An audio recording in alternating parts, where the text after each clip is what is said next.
Welcome to the show where we share the stories of the many who intersect with our healthcare system but are rarely heard from.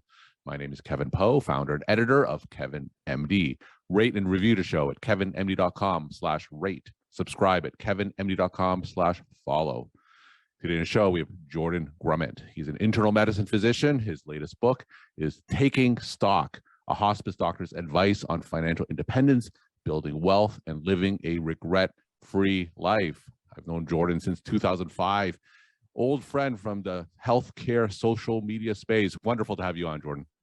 Thank you for having me. Yeah, I can't believe how long we've actually known each other through the space. It's been a long time. And it's been a tremendous evolution, not just in the space itself, but just you and me as well. And I'm interested in hearing more about your story and journey to where you are today. Well, you know, my story probably started when I was 7 years old. My father was an oncologist, respected in society, and he ended up having a brain aneurysm. He got a headache one day and then died within 24 hours. Being 7 years old, I somehow thought that was my fault. So I wanted to be a doctor just like him. I wanted to fill his shoes.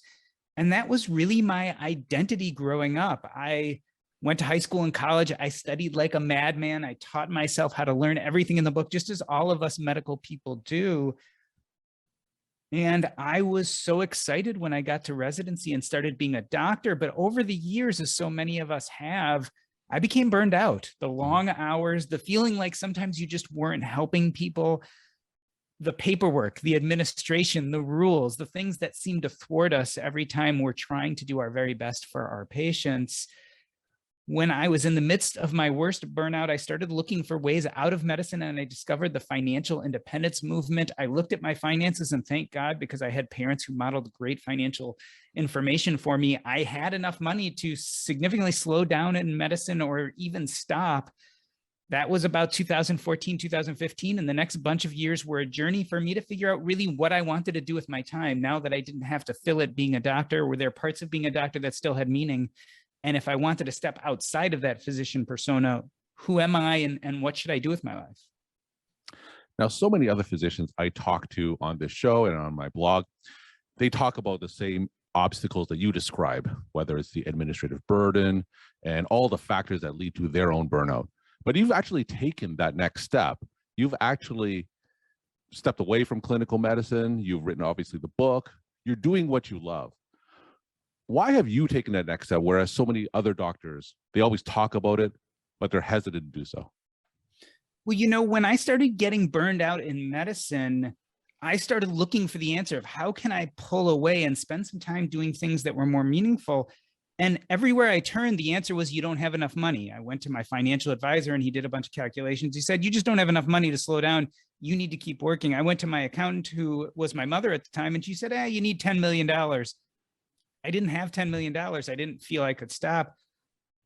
In 2014, this guy, Jim Dolly, the white coat investor, sent me his book under the same name. And after reading it, I realized that I actually had, quote unquote, enough fuel to start thinking about the things I really wanted to do with my life instead of what I had to do to make money. While this should have been very joyful, actually, it gave me a panic attack. And I was really depressed for a bunch of months because I realized that I'd spent so much time building up this identity, this persona of being a physician, that now that I could step away from something that wasn't making me happy anymore, I had no idea who I really was. Like, what is purposeful in life? What should I do with myself? It would have been much easier to just go back to doing medicine and saying, this stuff is really too hard to think about. I don't want to stress. Instead, I did a deep dive into my identity and my purpose, trying to figure out what is it that I really want to do with life. And I realized there were all these things that I was doing that I loved, but I was doing them on the periphery because I thought I couldn't do those for a living, or I certainly thought I didn't have enough time because I was busy being a doctor. You and I were blogging back in 2004, 2005 about medicine, but I did it on nights and weekends and in spare time. It never occurred to me that this thing that I was passionate about, I could spend more time doing. When I realized that I had enough money where I could cut back on work, that was kind of the first place I went. I think the reason why most people don't do this is because we spend so much time thinking about career achievements and money. Most of us don't actually spend the time thinking about who are we and what is purposeful in our life.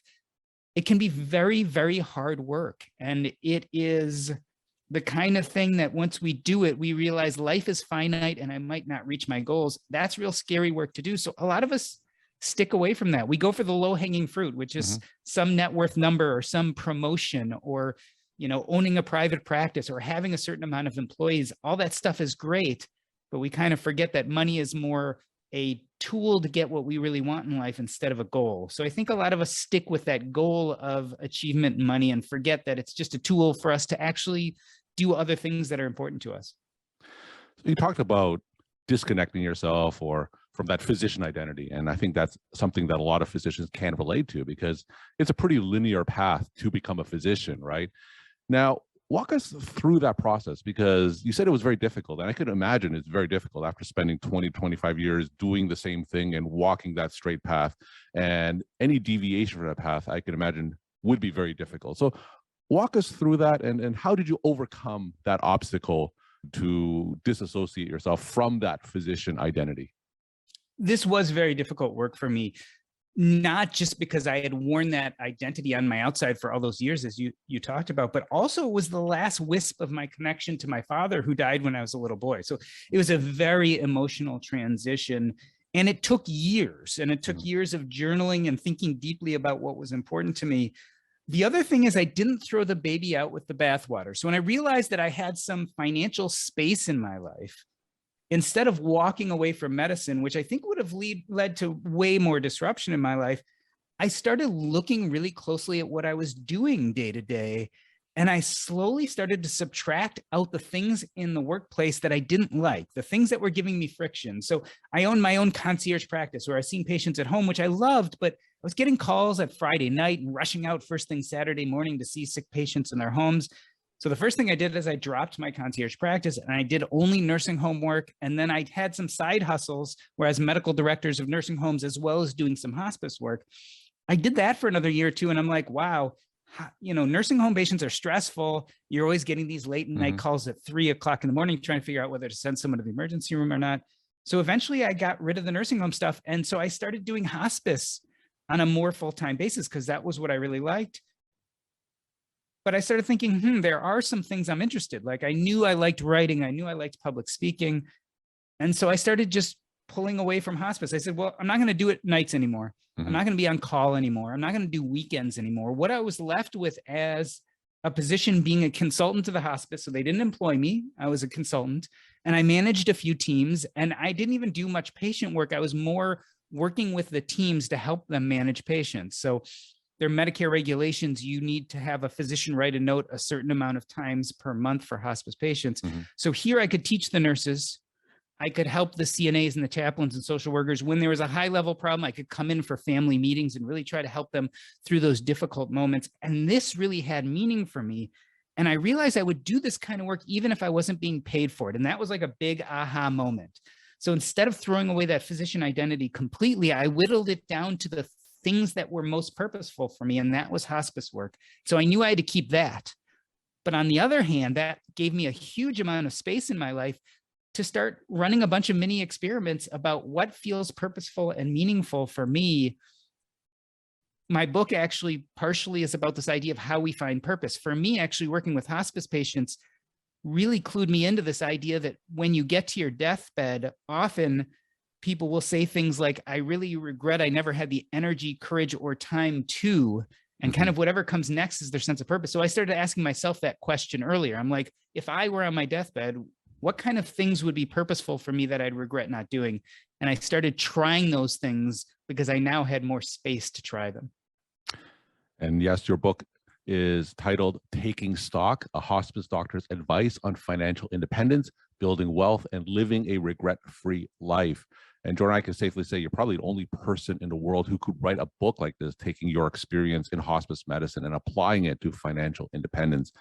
Obviously, those are two very unlikely topics that you're connecting in this book. So you touched upon this earlier, but take us a little bit deeper. What are some of the connections between personal finance, financial independence, and a hospice physician? So I came to financial independence at a time when I had already met my net worth goals. I had no idea what it was. I read Jim Daly's book and all of a sudden I'm like, oh, I'm there. So my interests weren't necessarily in how do I manage my finances? How do I set up a 401k? How do I do a Roth IRA? How do I invest? Those were kind of things I had a basic understanding of. But what I realized when I entered this community is there were a lot of people who figured the money part out right, because the money part is relatively simple, not always easy, but it's simple. We know the path we're supposed to take, even if it's hard work to get there.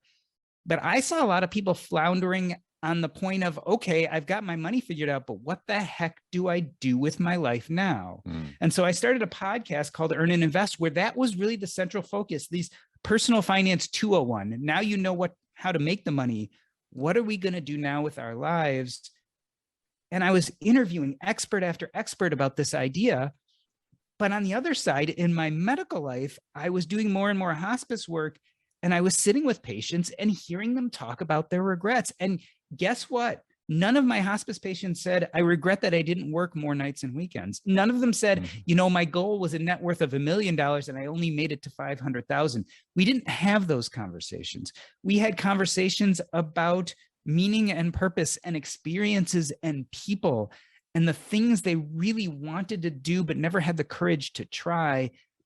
And it just clicked. In my mind, I said, I'm having these financial conversations and I'm having these hospice conversations, and wow, couldn't the financial people really learn something from the regrets of the dying? I mean, the dying have this interesting thing where we tell them, okay, you have 4 to 6 months to live.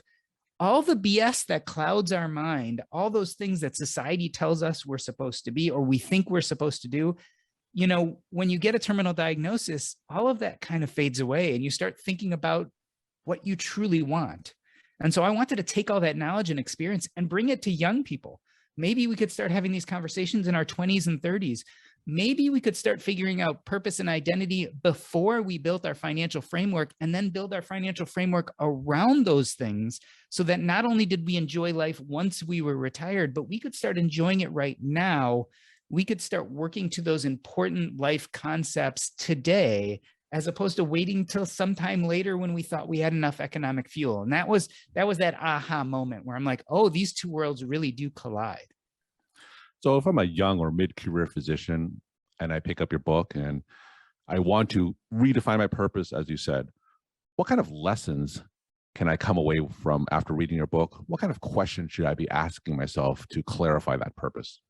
So the big ideas are purpose, identity, and connections. And in the book, I talk about the fact that instead of waiting until we're financially set and thinking about those things, we should start thinking about them much earlier. So there's a series actually of exercises in the book after each chapter, which goes through ways of starting to define what you think your purpose, identity, and connections are.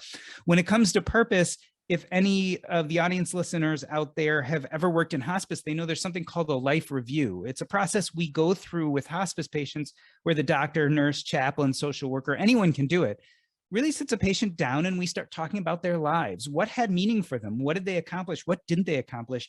What were those key relationships? What would they like to accomplish in whatever time they have left? This life review process actually helps them integrate their lives into the dying process. I think we should be doing those kind of things on a yearly basis now, way before we're on our deathbed. So the book carries you through some of those exercises. With life review, again, the real basic thing is, imagine yourself laying in bed dying, you're in hospice. What are those things that you regret that you didn't have the time, energy, or courage to do? And I think that's a great visualization to start. There's some other exercises about identity. I love the exercise, which is just simple by saying the statement, I am, over and over again and filling in the blank. So when I first did this, I said, I am a doctor, and realized, well, that's not really my true identity. And then I went further and said, I am a son, a father, a spouse. And again, that somewhat defined who I was, but not totally. After doing this for a long time, I came up with, I'm a public speaker, I'm a blogger, I'm a podcaster. Ultimately, it came out that I'm a communicator. And that was actually the identity that made me feel most secure. When you start realizing your purpose and identity, naturally those connections come. So realizing those things, I started going to conferences where I met other bloggers and podcasters and public speakers. In my case, I was interested in personal finance, so I met other personal finance geeks. And for the first time in my life, I felt those real connections that I had never felt in medical school or hanging out in the doctor's lounge. So on this show, we talk to a lot of physicians who have passions outside of clinical medicine. And sometimes you get pushback from physicians who are outside this world, right? They say that if you're not taking care of patients 24/7, you're not a quote unquote real doctor. Have you got any pushback on your journey towards personal finance and that shift away from clinical medicine? Certainly, even from my family, who obviously loves me and supports me, the thing about it is I had held that physician identity so tightly around myself for so long that so did my community. So did my family members. That's how they saw me growing up. And that's what they expected of me too. So there wasn't major pushback, but certainly there was a certain amount of disappointment. And this is who we saw you as. That's no longer who you are. It used to be at the beginning of this journey, and I think you'll connect with this idea, that 10 years ago, you would tell someone you're leaving clinical medicine, and other doctors and healthcare people would say, you know, that's such a waste. You went through all this education, patients need you. For better or for worse, nowadays, many of the times when I tell people, oh, I've kind of pulled away from clinical medicine, a lot of them say, oh, that's awesome, and get interested in their ears perk up. So sad as it is, I think this is a time in medicine right now where clinicians are not feeling as dialed in as they used to. So there's a lot more acceptance. I mean, we look at medical schools, and maybe 15% to 20% of some schools, their doctors come out of medical school and go directly into business or consulting and don't even do a residency. So the world is changing. I guess the question is that for better or for worse? I certainly am sad at this idea. You know, growing up, I bought into just about what everyone else did, that this was going to be the thing that fulfilled me in life for the rest of my life. Unfortunately, the reality just wasn't that. And so I had to decide, am I going to continue doing something that isn't bringing me the joy I thought it would because of societal pressure, or am I going to do what I really want in life? And in the end, I chose what I really wanted. Was it difficult to pitch the book? Take us into that first meeting with the publisher, and you came up with this idea, financial independence from a hospice physician's perspective. What was that like? Well, certainly it's out of the box, right? So when you're talking about publishing a book, ultimately, for better, for worse, and you know, I'm gonna open the story up for people who know nothing about publishing, but ultimately the people who have a huge following are going to do really well in publishing, right? Because regardless of what they write about, there's a lot of possibility of selling that book. If you don't have a huge following, you either have to write about something that is really timely right now, or you have to write about something that's really unique that maybe you're the only one who could write that book. So I kind of went for the third, which is, this is a really unique take on something that probably very few people could write. So we do a book proposal. I sent the book proposal to many, many, many different publishers, and I got various different responses. But there certainly were some people who just didn't get it. Right? There's some people who are like, I don't see it. I don't see the connection. There's some people who embraced it, but didn't think my platform was big enough. And then there's some people who said, yeah, this is great. Let's do this. And obviously I went with the person who said that. We're talking to Jordan Grumet. He is an internal medicine physician. He's the host of the Earn and Invest podcast, and is the author of the book, Taking Stock, a hospice doctor's advice on financial independence, building wealth, and living a regret-free life. Jordan, so if I'm a physician residency, early career physician, and listening to you now, and what you're saying is really resonating with them, other than buying your book, what are some first steps that they should take? I think the first steps are really doing this purpose and identity work. And let me tell you why. When I started medical school, you know what the first thing I did on my first day of medical school? I volunteered in the hospital hospice program. So I became a volunteer. This was my life telling me what I should do for a living, and I ignored it and went into general internal medicine because it sounded more exciting, etc. I only came back to hospice once I was burned out and really had felt that my feelings about medicine changed. If I had done some of this purpose and identity work at the beginning of my career, I might have gone into hospice right away. And you know what? I probably wouldn't have made as much money, right? Hospice is not a high-paying medical career, but I would have had a much greater longevity at my job. And so I wouldn't have retired early, but I probably would have loved my job a lot more. It took me into my 40s to then come back and do that important work, to realize that hospice was the thing in medicine that had real purpose for me.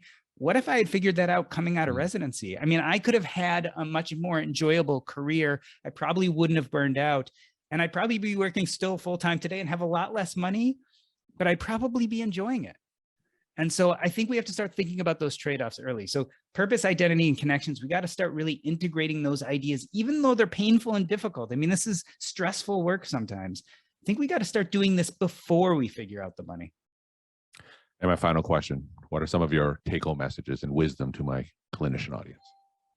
Be thoughtful and intentional about what you want out of this life. It's really, really easy to go for the low-hanging fruit. It's really easy to continue doing what you're doing because that's what everyone else is doing, or that inertia is carrying you forward. Take it from me, someone who takes care of the dying. Days can turn into months and months can turn into years. Years can turn into decades. And one day you can look back on your life and realize you didn't do those things that were really important to you. Don't come to that conclusion when you're sitting with me on your deathbed getting a hospice consult. Let's get people to start thinking about these things way earlier, and then we'll figure out our finances, and then you can build a life that really suits you. The book is Taking Stock, Hospice Doctors' Advice on Financial Independence, Building Wealth, and Living a Regret-Free Life. I'll have a link in the show notes. Jordan, it's wonderful talking to you again, sharing your time and insight. Thanks. This has been a blast.